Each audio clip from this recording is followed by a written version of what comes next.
Ini tadi udah sempat mau tidur, cuman dari kemarin saya mau naik ini, Le. Tapi kok gelap? Ada kok, di layar sudah kelihatan jelas. Tapi di layar saya nggak kelihatan ini. Nggak apa-apa, nggak apa-apa. Tapi di layar ini jelas kok. Nanti yang kesimpan yang kelihatan. Jadi yang mau saya omongkan dari kemarin saya udah pengen naik ke live-nya Le di sini. Cuman pertama saya boleh muji dulu ya.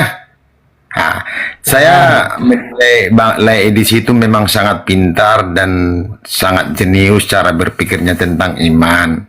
Cuman yang dari kemarin ingin saya tanya, saya sangat sepakat dengan penjelasan Bang Edis tentang penyalipan. Sangat-sangat sepakat dan setuju dengan pendapat Bang Edis dan sangat gampang untuk dinalar. Dan satu yang ingin saya tanya, kita kan sering ini, kalau ajaran kita di gereja ini kan termasuk monoton ya Bang Edis ya. Kita jadi masuk ke gereja, jadi seorang pendengar, tidak ada pernah tanya jawab. Jadi kita memang harus belajar dari Alkitab kadang kan. Jadi kadang kalimat-kalimat yang pernah kita dengar dari gereja itu ibaratkan tidak ada yang sampai kepada Bapa kalau tidak melalui kematian, katanya, kata-kata pendeta sering itu kan Bang Idris?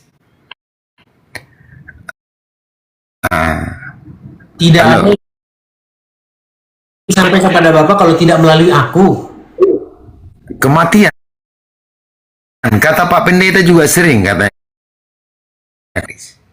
Baik, kematian manusia itu adalah upah daripada apa yang dilakukan oleh daripada Adam, Bang. Jadi itu adalah konsekuensi daripada dosa. Dosa, ya benar. Jadi termasuk hukuman lah itu bagi orang pendosa ya Bang Idris ya? Iya. Dari Tuhan ya. Iya. Jadi terkadang memang masih banyak belajar tentang iman ini. Terkadang banyak pengetahuan baru dari Bang Edis yang kita dengar tentang firman. Tapi saya pesannya gini Bang Edis, terkadang saya termasuk manusia yang jarang ke gereja, tapi saya percaya Yesus itu adalah juru selamat kita. Saya sering mendengar firman dari sebelum Bang Edis viral kan tanpa ragi dulu ada kan?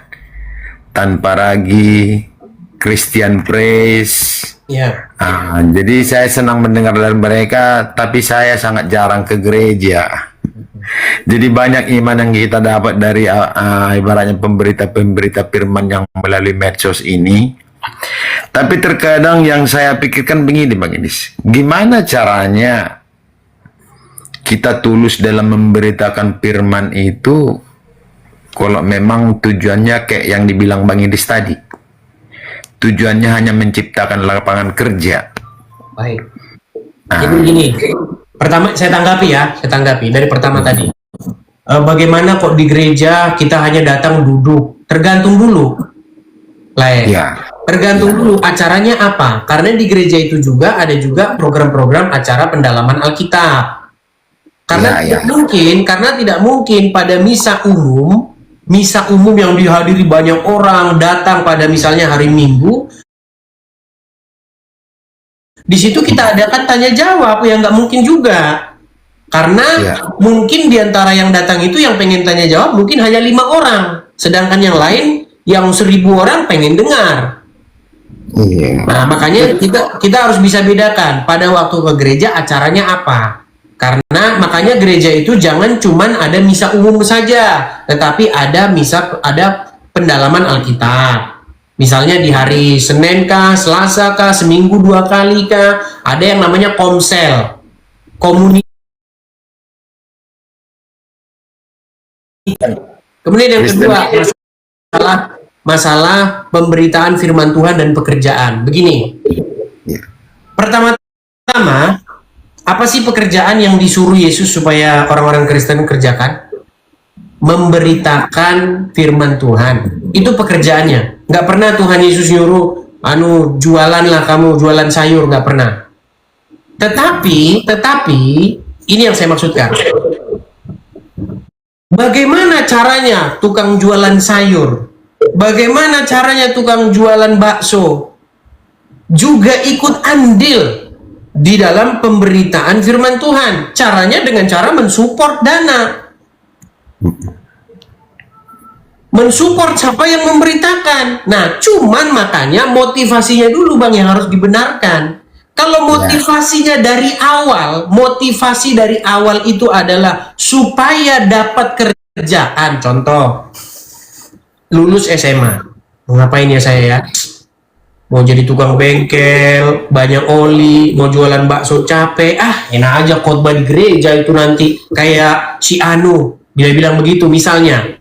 Nah, kalau motifnya dia dari awal adalah bahwa pemberitaan firman Tuhan itu adalah untuk cari duit, ini yang salah. Karena motifnya dia dari awal cari duit.